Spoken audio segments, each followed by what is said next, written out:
আসসালামু আলাইকুম, স্বাগত জানাচ্ছি আরটিভির দুপুরের সংবাদে। আপনাদের সাথে আছি আমি পারভিন মিতু।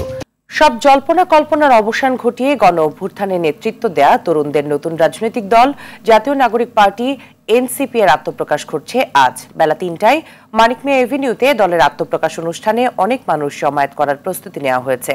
সেখানে দলের শীর্ষ পদে মনোনীতদের নাম ঘোষণা করা হবে। অন্তর্বর্তী সরকারের সাবেক উপদেষ্টা নাহিদ ইসলাম এবং জাতীয় নাগরিক কমিটির সদস্য সচিব আক্তার হোসেন নেতৃত্বে থাকছেন। দলটির দক্ষিণের মুখ্য সংগঠক হিসেবে বৈষম্য বিরোধী ছাত্র আন্দোলনের আহ্বায়ক হাসনাত আব্দুল্লাহ এবং উত্তরের মুখ্য সংগঠক হিসেবে সার্জিস আলমকে চূড়ান্ত করা হয়েছে। এছাড়া মুখ্য সমন্বয়ক হিসেবে নাসির উদ্দিন পাটোয়ারি এবং যুগ্ম সমন্বয়ক হিসেবে হান্নান মাসুদের নাম চূড়ান্ত করা হয়েছে বলে জানা গেছে। এদিকে নতুন রাজনৈতিক দলের আত্মপ্রকাশ নিয়ে সব ধরনের প্রস্তুতি শেষ হয়েছে বলে জানিয়েছে আয়োজকরা। বিপুল সংখ্যক মানুষের সমাগম হবে এমন আশা করে তারা বলছেন, আইন শৃঙ্খলা নিয়েও তারা সন্তুষ্ট। তো নতুন দলটাই একটা চমক, কারণ আসলে এটা মানুষের প্রত্যাশা এবং আকাঙ্ক্ষার জায়গা থেকে, এবং আমরা এই দলের প্রক্রিয়াটা একটা গণতান্ত্রিক প্রক্রিয়ার মধ্যে দিয়ে যাওয়ার চেষ্টা করেছি। মধ্যমপন্থী একটা দলকে আমরা গঠন করা, যেখানে ধর্ম বর্ণ নির্বিশেষে আমাদের সকলের এখানে পার্টিসিপেট থাকবে। স্বাধীনতার পর 53 বছরে আমরা যে ঐক্যমতে পৌঁছতে পারিনি, দেশের সার্বিক বিষয়ে আমরা তরুণরা সে দায়িত্ব নিয়েছি। জুলাই আন্দোলনের যে মোটিভেশন নিয়ে আমরা নামছি, সেগুলো যাতে পূরণ হয়। দর্শক, এই মুহূর্তে মানিক মিয়া এভিনিউ থেকে সরাসরি যুক্ত হচ্ছেন সহকর্মী সাদিয়া কানিজ। সাদিয়া, নতুন দলের আত্মপ্রকাশ নিয়ে প্রস্তুতি কেমন দেখছেন আর আগতরা কি প্রত্যাশা করছে?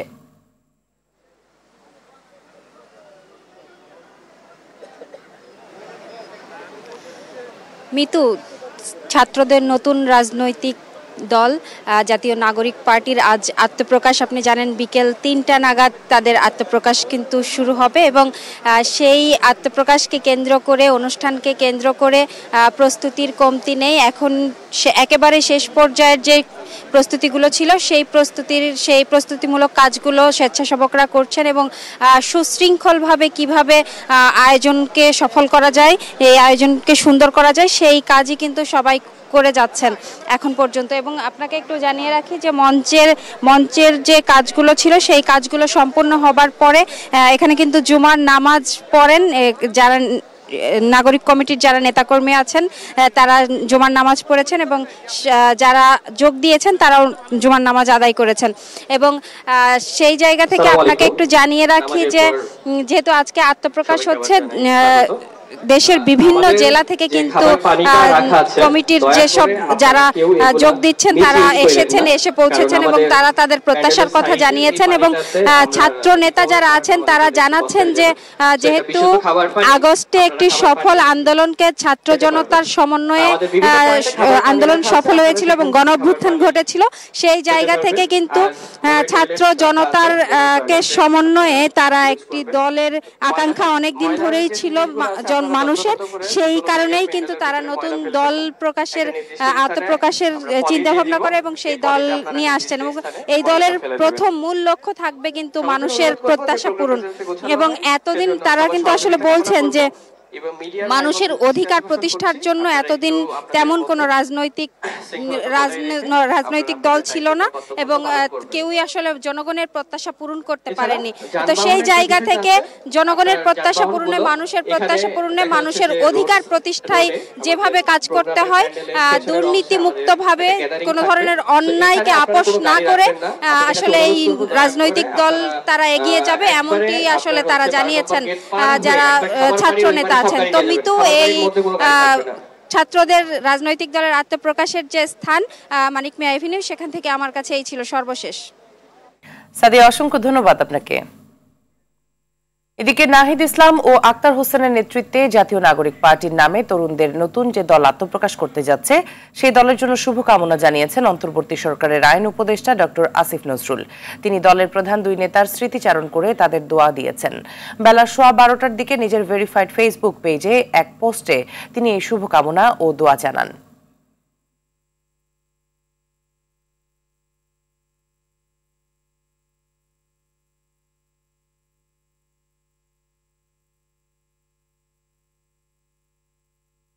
ঐক্য ধরে রেখে ভোটের প্রস্তুতি আর অনিয়ম করলে ছাড় নয়, বিএনপির বিশেষ বর্ধিত সভায় এমন নির্দেশনা দিয়েছেন দলটির নীতি নির্ধারকরা।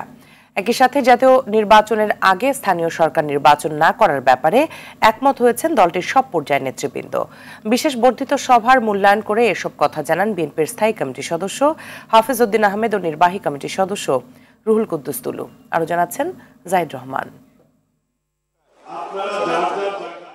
দীর্ঘ 7 বছর পর মুক্ত পরিবেশে উৎসবের আমেজে অনুষ্ঠিত হয় বিএনপির বর্ধিত সভা। পরিবর্তিত প্রেক্ষাপটে আগামী নির্বাচনে দলের জন্য কঠিন চ্যালেঞ্জ উল্লেখ করে শৃঙ্খলা অটুট রাখতে কড়া বার্তা দেন নেতারা। প্রিয় সহকর্মীবৃন্দ, চাঁদাবাজি বিশৃঙ্খলা বন্ধ, আগে স্থানীয় নির্বাচন না করা, জাতীয় নির্বাচনের রোডম্যাপ ঘোষণার বিষয়ে ঐক্যমত হয় বর্ধিত সভায়। যেহেতু এই প্রশাসন, এই পুলিশ তারা ঠিকভাবে কাজ করছে না, এখন স্থানীয় সরকার নির্বাচন করতে গেলে যে আইনশৃঙ্খলার অবনতি হবে এটা এই প্রশাসন ট্যাকেল করতে পারবে বলে আমরা মনে করি না। যেহেতু জিয়া দেশের সবচাইতে সৎ এবং দেশপ্রেমিক নেতা হিসাবে জনগণের কাছে সমাদৃত, সেই জন্য জিয়ার আদর্শের বরখেলাপ হয় এমন কোনো কাজ যেন আমাদের দলের নেতাকর্মীরা না করে এ ব্যাপারে সাবধান করে দেওয়া হয়েছে।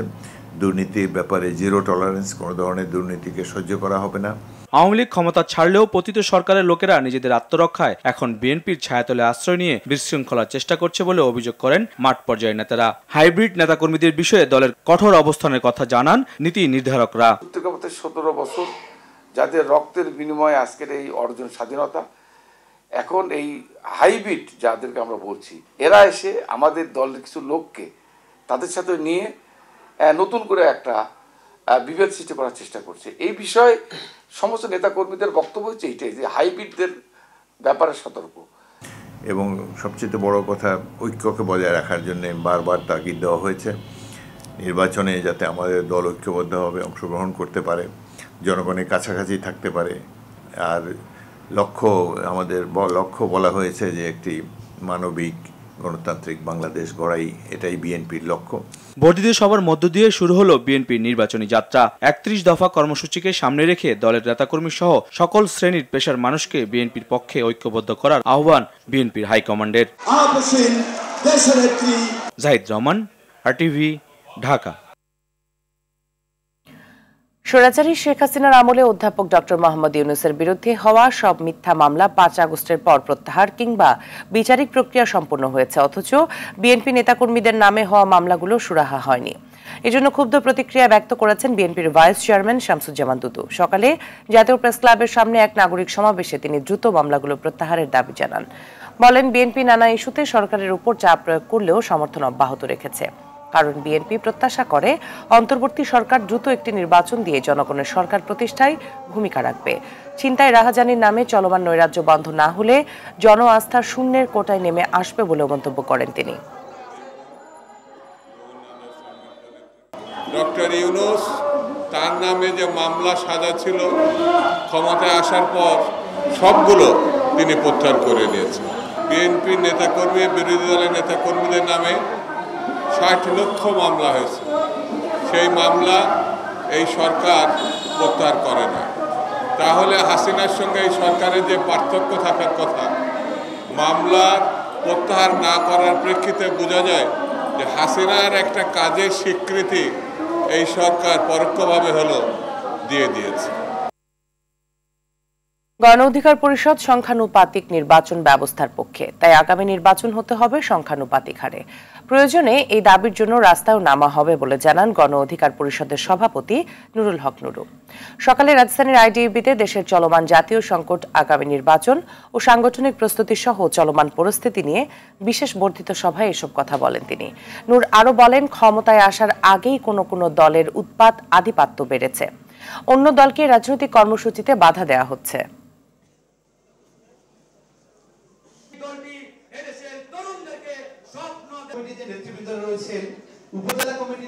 কতিপয় ছাত্রদেরকে দিয়ে, বিশেষ করে ওই ছাত্র না আবার আহত যারা হয়েছে, এই অনেকে বলছে এটা একটা আহত লীগের মতো কাজ করছে, অনেকে একটা সংগঠন করে সিন্ডিকেট করে প্রকৃত আহতদেরকে চিকিৎসা থেকে বঞ্চিত করা হচ্ছে।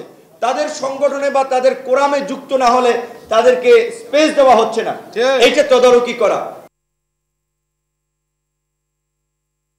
সেনাবাহিনীর বিরুদ্ধে সংঘবদ্ধভাবে কিছু চক্র অপপ্রচার ও অপবাদ রটিয়ে দেশের গণতান্ত্রিক সন্ধিক্ষণকে অস্থিতিশীল করার জন্য কাজ করছে বলে জানায় বিপ্লবী ছাত্র পরিষদ।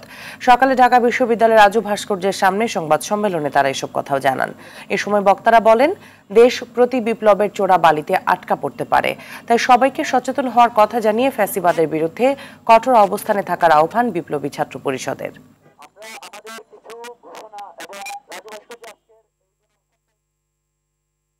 শেখ হাসিনার সময়ে সব হত্যার বিচার হবে, এজন্য সবাইকে ধৈর্য ধরার আহ্বান জানিয়েছে প্রধান উপদেষ্টা প্রেস সচিব শফিকুল আলম। রাজধানীর এফডিসিতে ডিবেট ফর ডেমোক্রেসি আয়োজনে শাপলা চত্বরে হত্যাকাণ্ড নিয়ে বিতর্ক প্রতিযোগিতা অনুষ্ঠানে তিনি একথা বলেন। নিজের ক্ষমতা টিকিয়ে রাখতেই শাপলা চত্বরে গণহত্যা চালিয়েছেন শেখ হাসিনা। হেফাজত ইসলাম হত্যা সহ সকল হত্যার বিচার হবে বলেও জানান প্রেস সচিব। প্রথমে জুলাই গণ অভ্যুত্থানে হত্যার বিচার হবে, এরপর পর্যায়ক্রমে সব হত্যার বিচার হবে। সেক্ষেত্রে সবাইকে ধৈর্য ধরার আহ্বান জানান তিনি। অনুষ্ঠানে বিতর্ক প্রতিযোগীদের হাতে পুরস্কার তুলে দেওয়া হয়।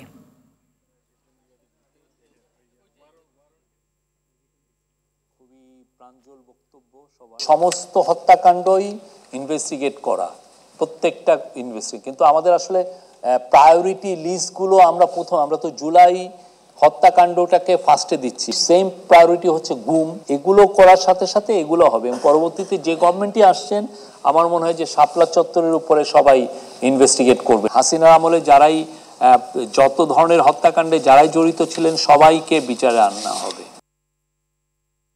রমজানকে সামনে রেখে দাম বেড়েছে বেশ কয়েকটি ভোগ্য পণ্যের। লেবু, বেগুন ও শসা সপ্তাহের ব্যবধানে কেজিতে বেড়েছে 30 টাকা পর্যন্ত। তবে খেজুর, ছোলা, চিরা, মুড়ির দাম এখনও স্থিতিশীল। এখনও সংকট কাটেনি সয়াবিন তেলের। ভোক্তারা বলছেন ব্যবসায়ীদের কাছে অসহায় সাধারণ মানুষ। এদিকে ব্যবসায়ীদের দাবি, সরবরাহ কম থাকায় কিছুটা বেড়েছে দু একটা পণ্যের দাম। বিস্তারিত জাকারিয়া খানের রিপোর্টে। রমজানের বাকি আর 2 দিন। প্রতি বছর রোজার আগে বাজার অস্থিতিশীল থাকলেও এবার কয়েকটি পণ্য ছাড়া অন্য সব পণ্যের দাম কিছুটা স্থিতিশীল। রোজায় মুখরোচক খাবার বেগুনি, এজন্য দাম বেড়েছে বেগুনের। কিছুটা চড়া শসা ও লেবুর দাম। রসুন নিচে 110 টাকা করে, পেঁয়াজ 5 কেজি নিচে 200 টাকা। এই বেগুন হয়ে গেছে আপনার সামনে, তো আমি 80 টাকা করে কিনলাম, পরশুদিন কিনছি আমি 35 টাকা 30 টাকা করে। এখনও স্থিতিশীল ছোলা, খেসারি, মসুর ডালের দাম 105 থেকে 110 টাকায় বিক্রি হচ্ছে ছোলা। খেসারি, মসুর ডাল বিক্রি হচ্ছে আগের দামেই।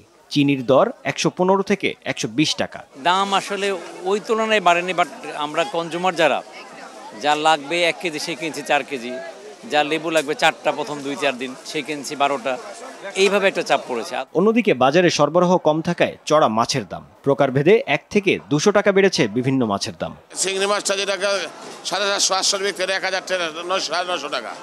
আপনার যে পাঙ্গাস মাছটা মনে করেন 170-80 টাকা বিক্রি 200 টাকা। দাম বেড়েছে ব্রয়লার সহ সব মুরগির মাংসের দাম, তবে স্থিতিশীল গরু ও খাসির মাংস। ব্রয়লার মুরগি আজকে বাজারে বাড়ছে 20 টাকা, কালকে বেচি 200 টাকা কেজি, আজকে 200 থেকে 10 থেকে 220 টাকা কেজি। রমজানকে সামনে রেখে স্বাভাবিকের তুলনায় বেশি পণ্য ক্রয় করতে দেখা যায় ক্রেতাদের। অনেকের অভিযোগ, রোজায় অন্যান্য দেশে দাম কমলেও ভিন্ন চিত্র দেশের বাজারে। বিশ্বের সব দেশে রোজা আসলে সবকিছুর দাম কমায় দেয়, আমাদের বাংলাদেশে তার উল্টা চিত্র। রমজান জুড়ে বাজার ব্যবস্থা স্থিতিশীল রাখতে সরকার যথাযথ ব্যবস্থা গ্রহণ করবে, এমনটা প্রত্যাশা ভোক্তাদের। জাকারিয়া খান, RTV। পর্দা নামছে মাসব্যাপী বাঙালির প্রাণের উৎসব অমর 21শে বইমেলার। শেষ সময় জমে উঠছে বইয়ের বিক্রি। প্রায় প্রতিটি স্টলে বইপ্রেমীদের ভিড় চোখে পড়ার মতো। ক্রেতাদের হাতে হাতে ব্যাগ ভর্তি বই। এদিকে উচ্ছ্বসিত দিনগুলোর মধুর স্মৃতি নিয়ে বিদায়ের প্রস্তুতি নিচ্ছেন লেখক, পাঠক ও প্রকাশকরা। গতকাল মেলার 27তম দিনে নতুন বই এসেছে 176টি। এ নিয়ে মেলায় নতুন বই এসেছে 2964টি। শুক্রবার সকালে শিশু প্রহর থাকায় মা বাবার হাত ধরে বইমেলায় এসেছে শিশু কিশোররা। বইয়ের সঙ্গে পরিচয় করিয়ে দিতেই সন্তানদের মেলায় নিয়ে এসেছে অভিভাবকরা।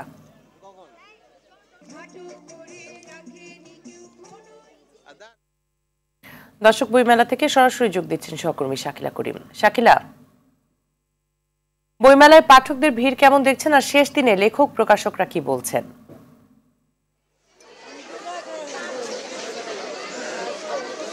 বইমেলার শেষ দিন, আপনি যেমনটি সংবাদে বলছিলেন, এবং শেষ দিনকে কেন্দ্র করে যে পরিমাণ পাঠক ক্রেতা সমাগম হয়েছে ঠিক এই বইমেলা চত্বরে, এমন দৃশ্য কিন্তু আসলে এতদিন দেখার চেষ্টা করছিলেন, দেখার আশা করছিলেন বিক্রেতারা। তবে আজকে শেষ দিনে এসে বেচা বিক্রি ভালো হওয়ায় তারা কিন্তু বেশ খুশি প্রকাশ করেছেন আমাদের কাছে। এবং আপনাকে একটি বিষয় জানিয়ে রাখি যে আজকে বইমেলার দ্বার কিন্তু খুলেছে বেলা 11টা, এবং বেলা 11টা থেকে বেলা 1টা পর্যন্ত চলে শিশু প্রহর।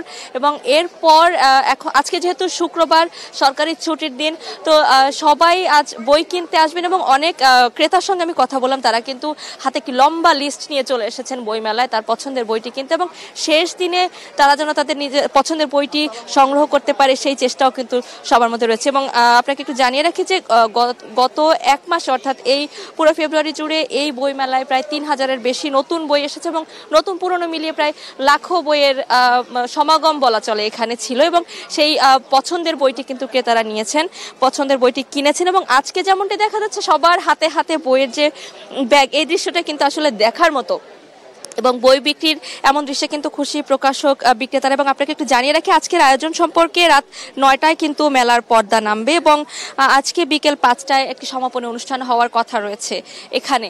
এবং সবকিছু মিলিয়ে আজকের দিনে ক্রেতা বিক্রেতা সবার যে একটি সমাগম, সবার যে একটি মিলন মেলা কিন্তু ভাঙতে বসেছে। হয়তো রাত 9টায় ভেঙে যাবে, কিন্তু এই যে বইমেলার যে রেশ, বইমেলার যে আনন্দ, এই আনন্দ কিন্তু সারা বছর থেকে যাবে ক্রেতা এবং পাঠকদের মনে। অসংখ্য ধন্যবাদ আপনাকে। সুস্থ জাতি গঠনে ক্রীড়া চর্চার বিকল্প নেই বলে মন্তব্য করেছেন সেনাপ্রধান জেনারেল ওয়াকারুজ্জামান। সকালে কক্সবাজার জেলা প্রশাসন ও বাংলাদেশ সেনাবাহিনীর যৌথ আয়োজনে মেরিন ড্রাইভ রোডে সাইকেল রেসিং এর পুরস্কার বিতরণ অনুষ্ঠানে তিনি এসব কথা বলেন। আর এই প্রতি বছর এই মেরিন ড্রাইভ সাইক্লিং রেসিং প্রতিযোগিতা চলমান থাকারও আশা প্রকাশ করেন তিনি। রেসিং এ পেশাদার 200 জন কলাতলি প্যারাসেলিং পয়েন্ট থেকে টেকনাফ 0 পয়েন্ট পর্যন্ত এবং অপেশাদার 200 জন কলাতলি থেকে ইনানি বে ওয়াচ পর্যন্ত অংশ নেন। এ সময় উপস্থিত ছিলেন কক্সবাজারের 10 পদাতিক ডিভিশনের জিওসি ও area commander major general Mohammad Asadud Minhajul Alam, জেলা প্রশাসক মোহাম্মদ সালাউদ্দিন সহ অন্যান্য কর্মকর্তারা। ইয়াং জেনারেশন প্রতিনিয়ত এই ফিজিক্যাল অ্যাক্টিভিটিসে যেন জড়িত থাকে, এটা দেশ এবং জাতি গঠনে, সুস্থ একটা জাতি গঠনে একটা গুরুত্বপূর্ণ ভূমিকা পালন করবে। আমরা বিভিন্ন জেলা শহরগুলোতেও এই ধরনের প্রতিযোগিতার আমরা আয়োজন করব। সকল আন্তনগর ট্রেনের যাত্রা বিরতি ও নতুন ট্রেনের দাবিতে ব্রাহ্মণবাড়িয়ায় রেলপথ অবরোধ কর্মসূচি পালন করেছে সম্মিলিত সামাজিক ও সাংস্কৃতিক সংগঠন। সকাল 10টা থেকে 11টা পর্যন্ত ব্রাহ্মণবাড়িয়া রেল স্টেশনে কর্মসূচি পালিত হয়। সংগঠনের সদস্যরা জানান, গুরুত্বপূর্ণ ব্রাহ্মণবাড়িয়া স্টেশন দিয়ে যাত্রী পারাপারের সংখ্যা বাড়লেও বাড়েনি আসন সংখ্যা। এতে দুর্ভোগ বেড়েছে এই রুট দিয়ে বিভিন্ন গন্তব্যে যাতায়াতকারী যাত্রীদের। এছাড়া স্টেশনটিতে যে টিকিট বরাদ্দ দেওয়া হয়েছে, কালোবাজারের কারণে সেটিও পাওয়া যায়নি। এ সময় তারা অবিলম্বে ব্রাহ্মণবাড়িয়ার সকল আন্তনগর ট্রেনের যাত্রা বিরতি, আসন সংখ্যা বৃদ্ধি সহ এ রুটে নতুন আন্তনগর ট্রেনের দাবি জানান। ইউক্রেন ইস্যুতে রাশিয়ার প্রেসিডেন্ট ভ্লাদিমির পুতিনের উপর নিজের আস্থার কথা শুনিয়েছেন যুক্তরাষ্ট্রের প্রেসিডেন্ট ডোনাল্ড ট্রাম্প। যুক্তরাজ্যের প্রধানমন্ত্রী কিয়ার স্টারমার জোর দিয়েছেন ইউক্রেনের নিরাপত্তার নিশ্চয়তার উপর। এক প্রতিবেদনে তথ্য জানায় আল জাজিরা। ওয়াশিংটনের স্থানীয় সময় বৃহস্পতিবার হোয়াইট হাউসে দ্বিপক্ষীয় বৈঠকের পর সাংবাদিকদের সঙ্গে আলাপে এমন কথাই জানান ঐতিহাসিক মিত্র যুক্তরাষ্ট্র ও যুক্তরাজ্যের এই দুই নেতা।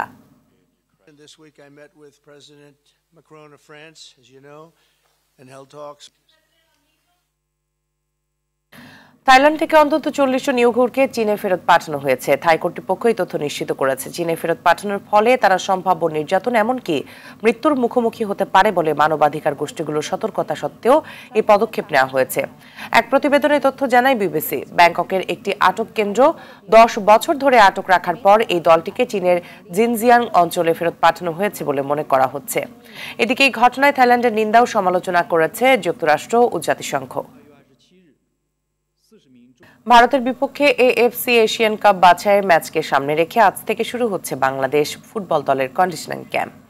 সন্ধ্যায় টিম ম্যানেজার আমির খানের কাছে রিপোর্ট করবে ডাক পাওয়া ফুটবলাররা। শনিবার থেকে শুরু হবে মাঠের অনুশীলন।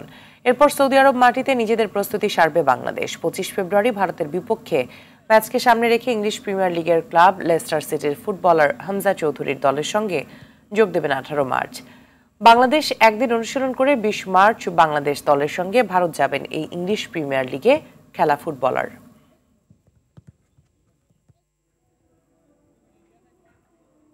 আজ এক বিরল মহাজাগতিক ঘটনার সাক্ষী হতে চলেছে বিশ্ব। শুক্রবার আমাদের সৌরজগতের সব গ্রহ একই সরল রেখায় দেখা যাবে। গেল জানুয়ারি থেকে সৌরজগতের 7টি গ্রহ এক সারিতে আসতে শুরু করে। নাসার মতে 4টির বেশি গ্রহ একই সারিতে একত্রিত হওয়ার এমন বিরল ঘটনাকে প্ল্যানেটারি প্যারেড বলা হয়। 2040 সালের আগে আর দেখা যাবে না এই চমকপ্রদ দৃশ্য। জ্যোতির্বিজ্ঞানীরা জানান, সূর্যাস্তের পর শুক্র, মঙ্গল, বৃহস্পতি ও ইউরেনাস গ্রহগুলো খালি চোখে দেখা যাবে, তবে শনি, বুধ ও নেপচুন দেখতে উন্নত টেলিস্কোপের প্রয়োজন হবে।